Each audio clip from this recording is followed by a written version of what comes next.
Critical Role is the most influential actual play podcast, if not just the most influential thing for the D&D community and the tabletop community as a whole. So many people who play D&D today started because of this show. Whether you like it or not, you cannot deny that this is one of the best things to ever happen to Dungeons & Dragons. However, there are some consequences to this influence. An example of this is the Matt Mercer effect, named after the DM of Critical Role.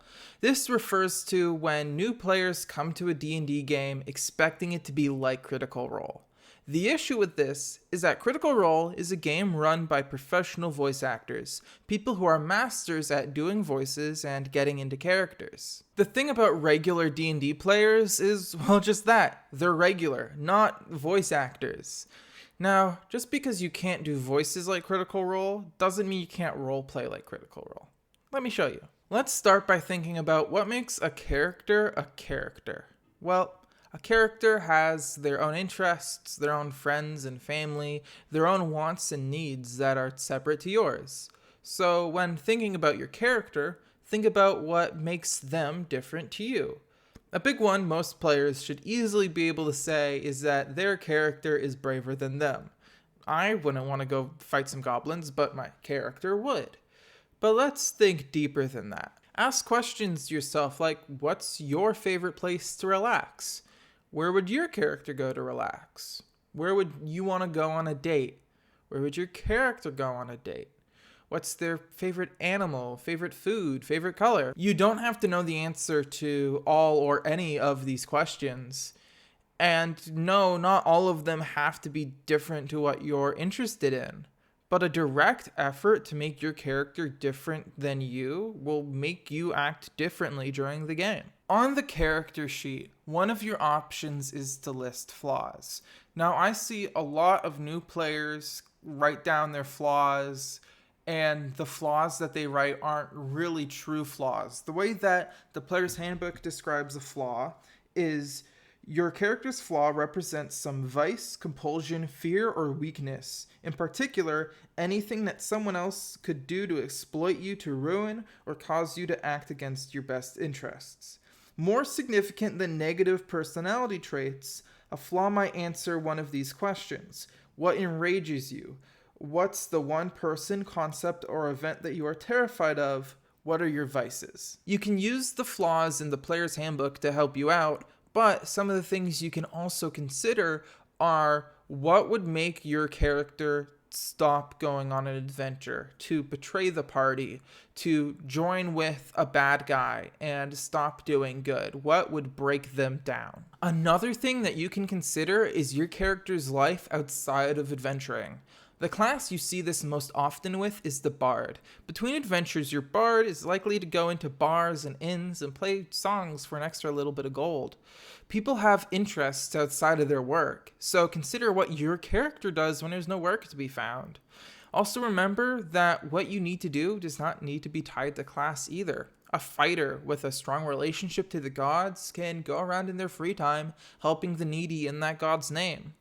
A wizard could have a knack for making weapons and armor and work at a blacksmith's forge when they have nothing else to do. Now, I feel like we've talked enough about what you should do before your game, but now I want to talk about during the game, what can you do to roleplay more? And I know that we aren't voice actors, but I promise you, even if you can't do accents like myself, you can still do a few things to your voice to show when you're talking in character. Without doing an accent, you can raise your voice a little bit, or you can lower your voice a little bit, or you can speak from a different part of your mouth. The changes are only going to be subtle, but I often find that it's enough to let me and the rest of my party know that I am speaking in my character's voice and not my own. Catchphrases and changing your speech patterns are also an easy way to discern character. A nervous character might say in between words, and in the start of sentences say, excuse me. An intelligent character might give pause in between thought to help them gather their words before unleashing them. Get creative, get fun. Speaking in a new way doesn't just help everyone else know that what you're saying is in character, but for me, it's always helped remind me that it doesn't matter what I would do in a situation, it's what my character would do. How would they respond? Speaking of responding, my next piece of advice is to not act, but react. If you've ever watched a student film before, watch for the actors who only move around a bunch when they're saying their lines, and then they stop moving when their line is done, and then as soon as their next line comes up, they start moving again. This is because the actor knows the emotional hits of their dialogue, but not the scene in general. When you're playing D&D in person or on a webcam, try to make subtle visual movements that your character might be making in these situations. For example, someone has walked into the room that your character does not like. How might they respond? One character might puff their chest out and get all confident to show that they're not bothered by this person, even though they are.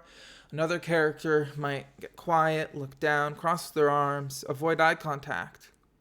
And when they have to speak in the scene, because you've already put your body in this position, your body language is already telling your voice how you need to sound. Now, everything I've told you up to this point is about before a session and during a session. But one thing I fail to see a lot of people do is consider what happens to your character after a session. Consider the events of the session and how they're going to affect your character into future sessions. For example, does your character have something against gnomes, but the party's gnome saves that character's life? Well, they should have some respect for them. They don't have to completely change overnight, but their opinion should change a little bit. Is your character happy-go-lucky but was unable to save someone last session? They don't have to all of a sudden turn edgelord, but in the next session, try to have a moment where they have to come to grips with the fact that they can't save everyone. Now, some people might find role-playing too intimidating or speaking in a different voice too uncomfortable. That's fine. You might just not like that part of D&D. Or maybe you just need time to build trust with your group. Role-playing is a skill, and like any skill, you're gonna start off bad at it. But over time, with enough practice, you'll get better and more comfortable, and hopefully be able to tell the stories that you want to tell. Thank you so much for watching this video. If you like this and you want to see more, click that subscribe button to stay updated on my upcoming videos. I release videos every Monday and Thursday. And remember, this is just a game. We're all here to have fun. Thank you so much. This is the end of the video.